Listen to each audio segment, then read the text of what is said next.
Hey everyone, welcome back to the channel. कैसे हो आप लोग? तो मेरा नाम है रोहित और आप देख रहे हो अनसेंग कोडर्स। तो बहुत ज़रूरी है आज के टाइम पे यार अपडेटेड रहना।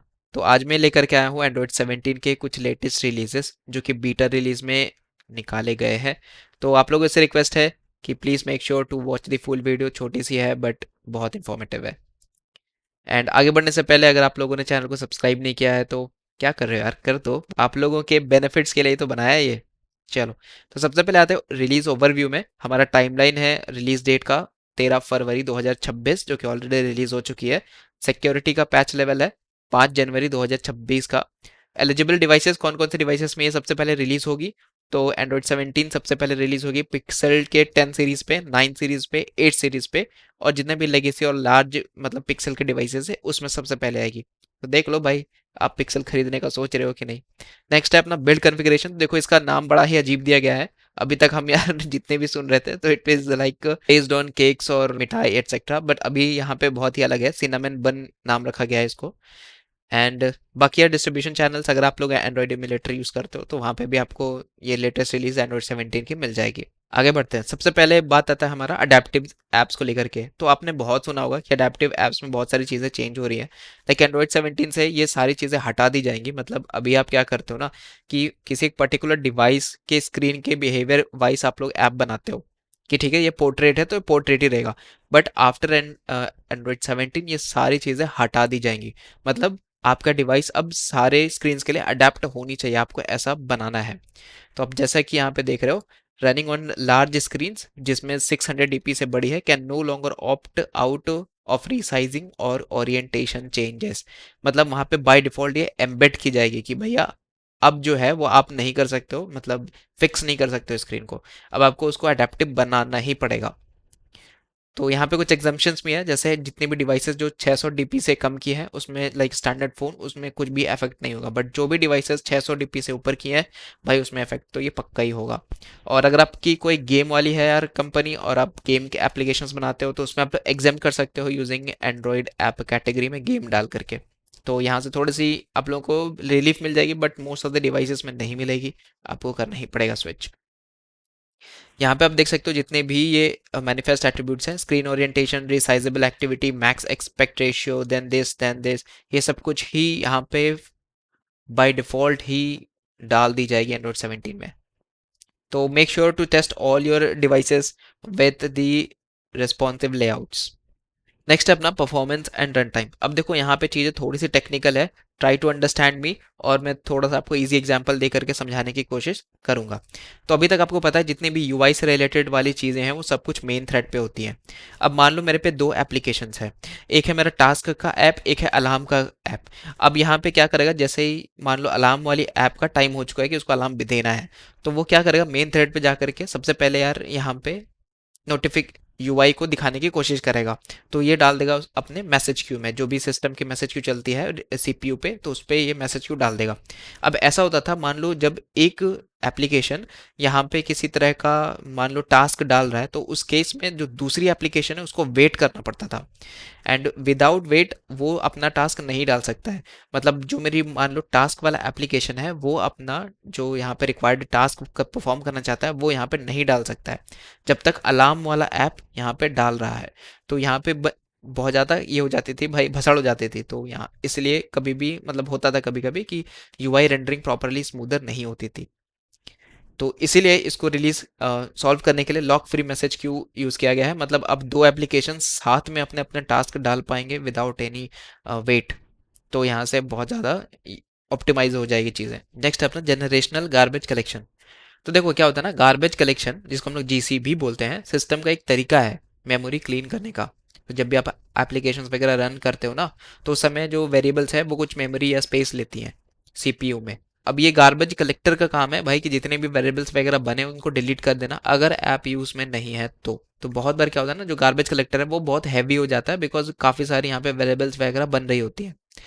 तो यहाँ पे चेंज ये हुआ है कि जो अब एंड्रॉइड का रन टाइम है ए आर टी जिसको हम कहते हैं, जनरेशनल अप्रोच फॉलो करेगी। अब ये यहाँ पे अज्यूम करती है कि जितने भी ऑब्जेक्ट्स बन रहे हैं एप्लीकेशन में वो या तो टेम्पररी वेरिएबल्स होंगे जो बहुत ही जल्दी डिलीट हो जाते हैं जैसे ही एप्लीकेशन बंद होती है। Like these are used once and then discarded. तो जितनी भी यंग जनरेशन है उसके लिए सिस्टम क्या करेगी, इस एरिया को बहुत फ्रीक्वेंटली स्कैन करेगी और करने के बाद ये सबसे पहले इसको डिलीट करके हटा देगी ताकि मेमोरी पे ज़्यादा लोड ना बचे।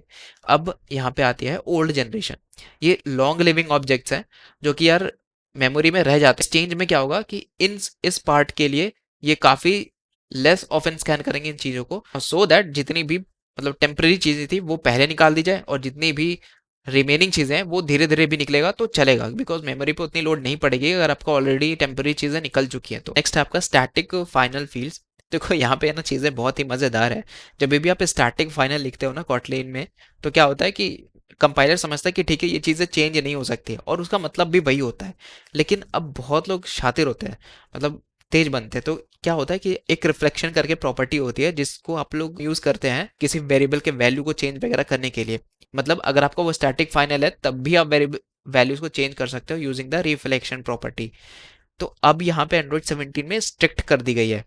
मतलब जब भी अब अगर आप रिफ्लेक्शन प्रॉपर्टी यूज करके उस स्टैटिक फाइनल फील्ड को चेंज करोगे तो भाई हो जाएगा आपका इलीगल एक्सेस एक्सेप्शन। और ऐसी कुछ कुछ मतलब सॉफ्टवेयर होती है जैसे JNI जिसको हम कहते हैं, इसमें आप लोग नेटिव C++ के थ्रू कोड लिखते हो, तो यहाँ पे इसको भी जब आप लोग चेंज करने की कोशिश करोगे यूजिंग दैट JNI तो भाई वो भी उस समय आपकी ऐप हो जाएगी क्रैश। सो नेक्स्ट है यार अपना प्रोफाइलिंग मैनेजर ट्रिगर्स। तो दिस इज द टूल होता है डेवलपर्स के लिए, तो डायग्नोज कर सकते हैं जब भी ऐप मतलब पुअर परफॉर्म करती है तब।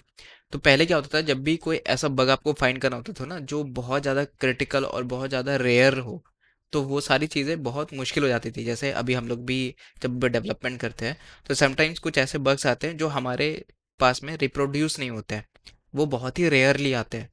तो अब यहाँ पे एंड्रॉयड 17 में कुछ अलग होने वाला है और डेवलपर्स अब यहाँ पे ट्रिगर सेट कर सकते हैं। तो जब भी कोई ऐसा स्पेसिफिक या बैड इवेंट हैपन होगा तो उस समय पे जो सिस्टम होगी ऑटोमेटिकली यहाँ परफॉर्मेंस ट्रेस सेव कर लेगी। मतलब कि कुछ CPU का जो जो भी चीज़ें चल रही थी वो सब कुछ सेव होकर के आपको वहाँ पे एनालिटिक्स में मिल जाएगी। तो जैसे सबसे पहले अपना ट्रिगर टाइप कोल्ड स्टार्ट, मतलब ट्रेस करता है why an app took too long to open. उसके बाद में है ट्रिगर टाइप OOM, इसका मतलब होता है कि ये ट्रेस करेगा what happened before the app run out of memory. Third है ट्रिगर टाइप किल एक्सेसिव CPU। अब ये ट्रेस करेगी कि क्यों सिस्टम ने ऐप को किल कर दिया यूजिंग टू मच बैटरी और CPU एटसेट्रा। अब ये यहाँ पे मैटर इसलिए करती है because it help developer fix hard to find bugs. तो इससे हम काफ़ी सही और स्टेबल ऐप्स बना पाएंगे। तो यार यहाँ पे बहुत अच्छी अपडेट आई है, मतलब ये मेरे लिए बहुत काम की चीज़ है। नेक्स्ट है अपना नोटिफिकेशन लिमिट्स। तो देखो अभी तक क्या हो रहा था ना, जितने भी एप्लीकेशंस हैं वो कुछ हैवी एनिमेशंस वगैरह यूज़ करती थी। जब भी आप लोग नोटिफिकेशन ऊपर से नीचे की तरफ खींचोगे तो आप देखोगे ना तो बहुत सारे एप्लीकेशंस ऑलरेडी यहाँ पे लाइक लाइव ट्रैकर एनिमेशंस हो गया एटसेट्रा, वो सारी चीज़ें नोटिफिकेशंस में ही दिखाती हैं। बट अब एंड्रॉयड 17 में ये सारी चीज़ों को इन्फोर्स किया जाएगा एक स्ट्रिक्ट साइज लिमिट से। मतलब उस पर्टिकुलर साइज के बाद आप उसमें कुछ भी एडिशनल नहीं फिट कर सकते हो। मतलब अगर आपने कोई एक यहाँ पे एनिमेशन डाला है तो दिस एनिमेशन मस्ट बी, अगर वो 50 KB मान लो, ये 10 KB 12 KB ऐसे करके एक पर्टिकुलर लिमिट साइज होगी, उसके आपको बियॉन्ड नहीं कर सकते हो। तो यहाँ पे एक चीज़ बहुत अच्छी हुई है ऑन दी नोटिफिकेशन लिमिट्स वाला सेक्शन। सो एंड्रॉयड 17 के नीचे में ना ऐसा हो रहा था कि जब भी आप मान लो कैमरा को ऑन करते हो, मान लो आपने वाइड लेंस पे ऑन किया है, बट मान लो अब आपको पोर्ट्रेट मोड पे जाना है, तो कैसे करोगे? आप जनरली उस वीडियो को ऑफ कर दोगे, देन पोर्ट्रेट मोड पे जाओगे एंड देन फिर से स्टार्ट करोगे। But in Android 17 this is going to change, because अब आप ये कर सकते हो कि जैसे ही आपका कैमरा जो है वो ऑन है ना, किसी भी मोड पे फर्क नहीं पड़ता, अगर आप किसी भी दूसरे मोड पे स्विच करते हो तो उस केस के लिए आपको कैमरा को ऑफ नहीं करना पड़ेगा। मतलब आप चलती रिकॉर्डिंग में ही चेंज कर सकते हो। जैसे मान लो मैं पोर्ट्रेट पे एक वीडियो बना रहा हूँ, अब मैं चाहता हूँ कि वाइड स्केप कर दूँ इसको, तो भाई आप वाइड स्केप सेलेक्ट करो और आपकी वीडियो जो है वो बंद नहीं करनी पड़ेगी। मतलब सेम वीडियो रिकॉर्ड में आप दोनों चीज़ें साथ में कर सकते हो, जैसा कि बहुत सारी ऑलरेडी कैमरे में फीचर्स दी जाती हैं। तो एंड्रॉयड पे भी ये फीचर आने वाला है एंड्रॉयड 17 पे। उसके बाद यहाँ पे मीडिया एंड ऑडियो में क्या हो रहा है ना कि VVC सपोर्ट आ रहा है, तो जिसको हम लोग कहते हैं वर्सेटाइल वीडियो कोडिंग। अब यार ये इतनी अच्छी प्लेटफॉर्म है, मतलब आपको सेम क्वालिटी डिलीवर करती है मीडिया के केस में, बट साइजेस बहुत स्मॉल हो जाते हैं। तो आप समझ लो जो आपका 50-60 MB का वीडियो बनता था, अब वो इनकोड होकर के 30-40 में ही बनेगी, but quality will be the same. Next है अपना privacy and security. Android uses clear text traffic. ये जो चीज़ थी वो हम लोग तब यूज़ करते थे जब हमें HTTP अलाउ करना होता था अपने एप्लीकेशन में। तो प्रोजेक्ट नेवी में भी हम लोगों ने किया था विथ SDK 37+। अब ये चीज़ें हटा दी जाएंगी, मतलब बाय डिफ़ॉल्ट उसको फॉल्स कर दिया जाएगा। तो क्या मतलब हम लोग अब HTTP रिक्वेस्ट को अपने एंड्रॉयड एप्लीकेशन में नहीं डाल सकते? आंसर इज कि आप डाल सकते हो, लेकिन उसके लिए आपको करना ये पड़ेगा कि आपको res XML network security config बनानी पड़ेगी। और फिर उस कन्फिग्रेशन से आप लोग वहाँ पे स्पेसिफिकली डालोगे कि हमें अलाउ करना है जितनी भी HTTP वाली रिक्वेस्ट है। So you can't use clear traffic, क्योंकि ये डेप्रिकेट होने वाली है। तो जो लोग भी ऐसा यूज़ करते हो डेवलपमेंट टेस्टिंग के लिए, तो भाई हटा लो, क्यों अब आपको माइग्रेशन करनी पड़ेगी। नेक्स्ट है HPK हाइब्रिड क्रिप्टोग्राफी। तो यहाँ पे एक नई पब्लिक सर्विस प्रोवाइडर इंटरफेस, मतलब SPI फॉर हाइब्रिड पब्लिक की इंक्रिप्शन, जिसको हम कहते हैं HPKE, ये इंट्रोड्यूस हो रही है।